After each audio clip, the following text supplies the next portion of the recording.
When I first heard about the attack, I was actually out of the city. My wife called. She was already at work, and she said, "Do you know? Do you know?" And I ran to the TV, saw that one of the towers was on fire.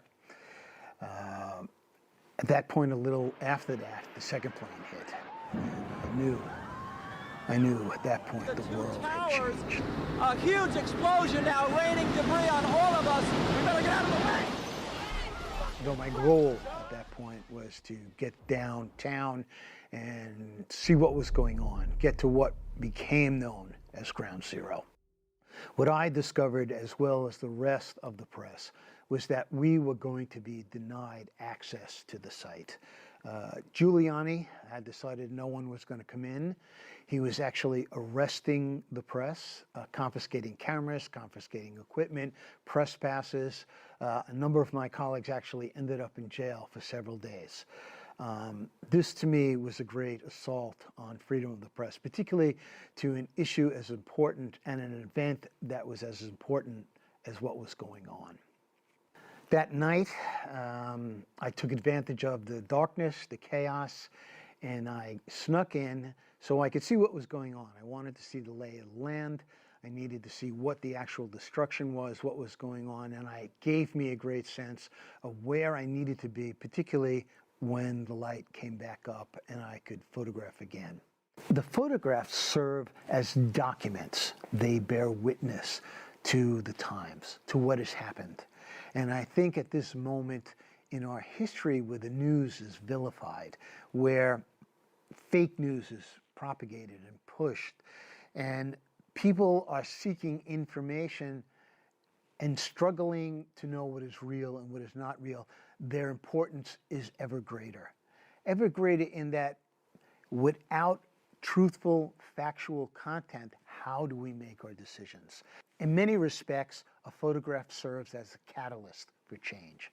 It serves as the vehicle which starts the action which leads to the future. I spent the next 5 days photographing throughout the area, but by Friday, I was just too exhausted. I needed to get out. I decided to leave and go back home. On Sunday, I returned to the city, and at that point I had heard that the Cathedral for St. John the Divine was doing a special service, and I decided to go up and see what was going on. When I arrived at the cathedral, people were very, very quiet. They were staying to themselves. The mood was extremely somber. They were very much lost in their own thoughts. There was a malaise that fell upon everything. You could feel it. It was something you could touch. And I remember when the ceremony started, it started with the altar boys walking down the aisle with incense and the smoke coming up from the incense.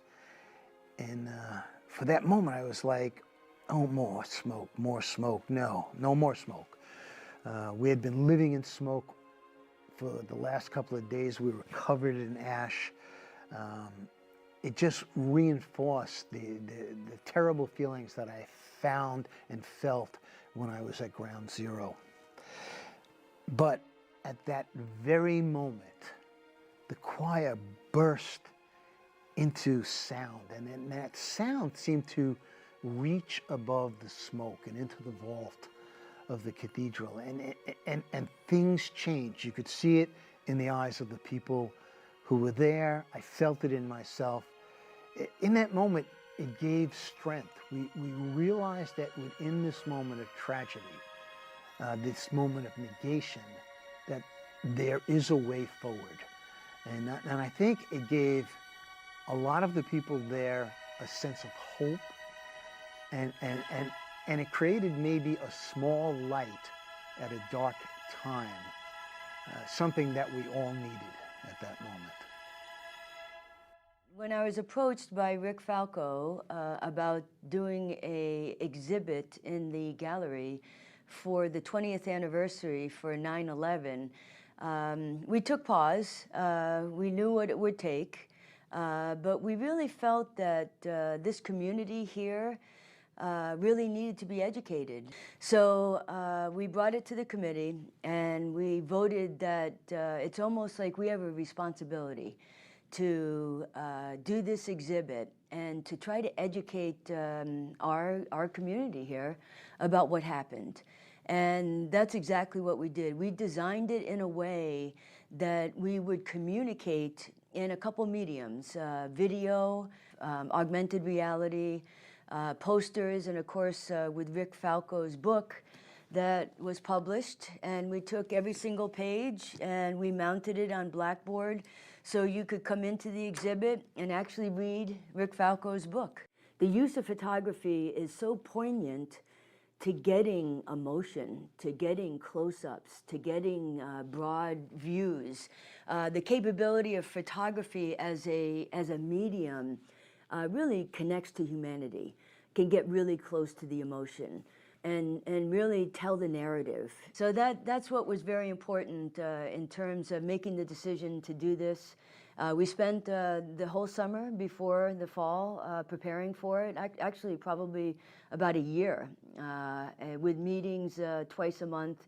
And then really in the summer, we started the production in it, and then was ready for the opening mid-September. The arts for communicating ideas about events like this are incredibly important, because you can watch CNN or Fox or whatever you want to, and they're going to essentially try and give you the facts from their point of view. Design, in particular, makes visible the invisible. Things in the world that we cannot see can be brought out and understood through the arts. The other important thing was to get students to understand what we felt. This was 20 years ago. Many of them were just born, some not born. They know it from history books, they know it from TV shows. So what they don't know is what we felt. The terror, the confusion, the loss, the misery, those were all things I wanted to get across. I didn't want to tell the story of 9/11. In fact, I don't like telling the story of 9/11. I like telling the story of September 11th. I think it's a more dignified thing, and that was very, very important to me. The room taught me that I could take these names, and these names are going to disappear into history. There's no way they're not going to. But the events won't. And to somehow make that invisible concept visible, of the names disappearing but the events coming out strong. Twice in the photographs, they start off with the event, obviously with the event at the explosion. And then I worked my way out using Rick's photographs so that it was a fireman trying to make a rescue. It was a construction worker trying to pull up debris, etc. And as it went further along, the pictures begin to become more of the rescue workers, the first responders. You can just see their whole attitude, their body language changing. It's like, this is going to be a long, tough haul. This is going to be horrible. And then once they come to that realization, and then we come to the realization that nobody else is coming out, so we're about 2/3 of the way down the wall. And that's actually punctuated by the tombstone, which I think it says an awful lot, that one image. As you reach the very ends, we get towards grief, and you see pictures of people in grief, looking at the walls for their lost ones, looking at the pictures. There's that picture of the man praying in St. John's. So we go from impact to struggle, to surrender, to grief. And then the last two shots, at the very ends of the walls, one picture at the far end are the beam projectors. And then at the other end are the pools at night. I didn't want to leave them just as images. I really wanted to make people think a certain way. The videos were not there to give a recollection of those 50 minutes, whatever, when everything fell apart. It's both a visual and an audio cacophony. And I thought that was so important for someone who didn't experience this. There's no way, there's absolutely no way someone who didn't experience could ever understand completely. But to be assaulted by all these images and then trying to make sense out of them, that was the morning. It just kept changing and changing, and we couldn't keep up with it. This just in, you Matt were looking just mentioned we at have a breaking obviously news very story to tell you disturbing about. live shot there. That is the World Trade Center, and we have unconfirmed reports this morning that a plane has crashed. As we come on air, we have serious news of a major and very tragic event for you right now.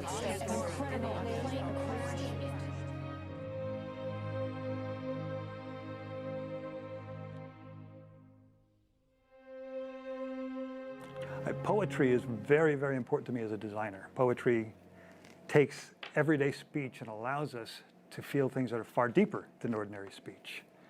And so the Whitman piece, I think, does a wonderful job of giving you the feeling that you don't normally feel of loss. How do you put loss into words? And Walt Whitman does that. He's taken this huge event and he's pushed it down into just these basically 4 stanzas, 2 panels. And it allows us, it's so concise, it's so potent that we can understand now, hopefully a little better, the loss other people suffered and what other people felt during that loss. The mercies are the same sort of thing. They tell us how we can get through this if you read them and read them all. We decided to incorporate the augmented reality because I believe that the pieces, especially the one with the tombstones, our mainstay poster, our students know the World Trade Center as this pile of rubble. It was a magnificent building. It was a magnificent achievement. There were so many wonderful things about it. And I wanted to do basically a promotional piece for what used to be there. So they'll understand not just that a building was gone, but this incredible icon of American culture was completely destroyed with people inside it. This event was more than just a work assignment for me. I think as a New Yorker, it was very personal. I had a need to document what was going on. I've always felt that photography is the first draft of history. It is the place where things begin, understanding and questions start to evolve, and we become history. My desire for actually having the exhibition and the luxury of working with both Mary and John was that I wanted this generation who was not born or so young that they had no understanding of what was going on. And I wanted it presented in a way that they could feel the moment as well as just see it.